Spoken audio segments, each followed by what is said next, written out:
back. I'm Jay Weidner.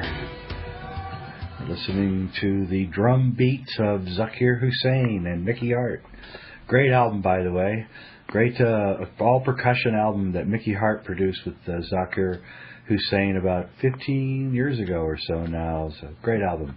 Anyway, we're talking about the Shaolin tradition. We're talking about the fading masculinity in America. We're talking about the new video series, a 3-DVD set that's out from Sacred Mysteries called The Alchemy of Qigong with Pedram.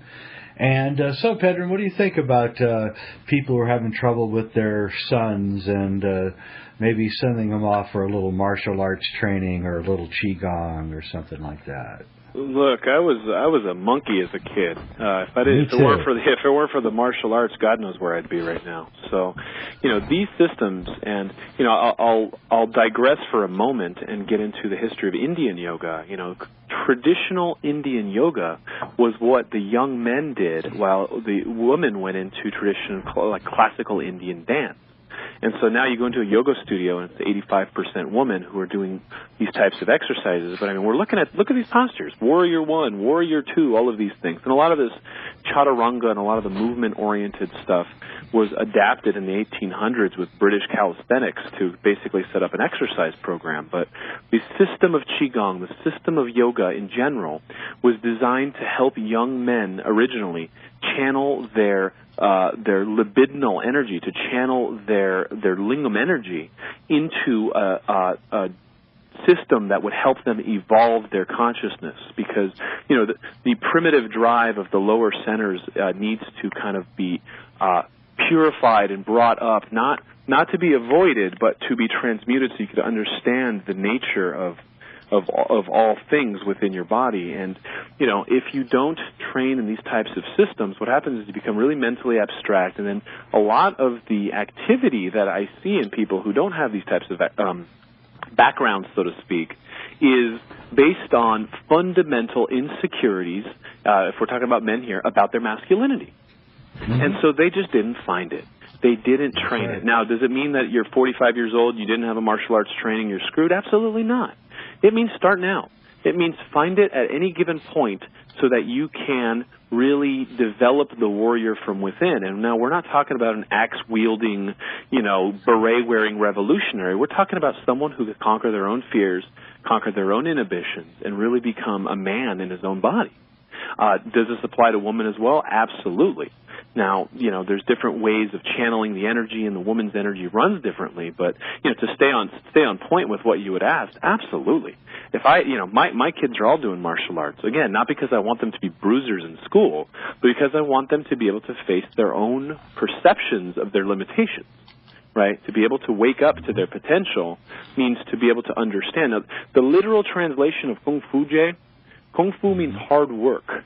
Or you could also translate it as eat dinner. I'm not sure that'll go over well in America today. No. We invent gadgets to do work for us so we could, get home and watch our shows. Right? Exactly. And that's the problem, is we have devolved into this state where we don't even have connection with our bodies enough to be able to feel and perceive and do the things that we were able to do, even hundreds of years ago, let alone thousands of years ago, when we were very much connected with nature, and every single sound and every single move, could have meant your life. We've stepped out of that survival mentality, which is good in some ways because it helps you evolve the higher cortical aspects of your brain and your conscious reasoning. But at the same time, you don't step out of the body to get into these abstract realms, because then you lose connection with your humanity. You lose connection with the source of where you come from, and your bloodline comes from millions of years of evolution on this planet. And so it's a real important spiritually evolving methodology in coming full circle and becoming grounded and becoming real. Yeah, and we were talking earlier about this kind of this dichotomy between the compassionate Buddha and the Kung Fu. But I think actually the Kung Fu applied the way the Shaolin masters applied it was completely compassionate. You know, there's degrees of compassion, and people living with right mind. They know that compassion is not a superficial thing. It's a thing that runs very deep, and you can look very non-compassionate in one moment, and then realize that because of that one moment of apparent non-compassion, you are actually being very compassionate down the line, and because you were wise enough to see it, you did something. And I think that that's what's going on today. We're all frozen in the moment. We've been kind of told that to stand up or make a stand or to be courageous is there's something wrong or weird about it. And I think that we need to work very hard, especially men, to change that. And I think the Shaolin tradition can go a long way in that. And I wish there were places in every city in the United States for people to send their young boys or teenagers or even, like you said, guys in their 40s. I would do it. I wish I had it when I was younger. It's really a big regret, and I hope there really is reincarnation so I can come back and join the Shaolin tradition.